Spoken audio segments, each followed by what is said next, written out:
In this video I'm showing how to replace a broken visor screw and a Fly Racing Formula CP helmet. I hit the ground the other day and the little plastic screw that holds the visor in place sheared right off, so now the visor kind of flaps around. Luckily these are really simple to fix, so I'll show how to do that now. The easiest way to explain it is to just look at the other side of the helmet where there's an undamaged screw. They're not in super tight, I probably didn't really need the screwdriver. But these things just unscrew righty-tighty, lefty-loosey style. And there's not much to it, it's just a plastic screw that unfortunately breaks really easily. So now back to the side of the helmet with the broken screw.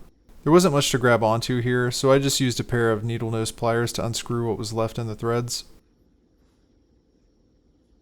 Alright, so on to the fix. Fly Racing sells replacements for these things. I couldn't find this on Amazon at the time, so I had to order it off of one of the riding supply sites, but I'll leave some information with the part number and a link in the description.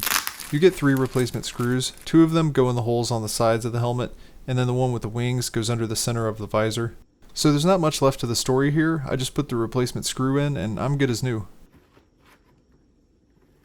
The one thing that I'll add is if you break the entire visor and you're looking to replace it, this is how you do it. Remove the screw from one side, remove the screw that's in the middle under the visor, and then remove the screw from the other side, and the visor should come right off.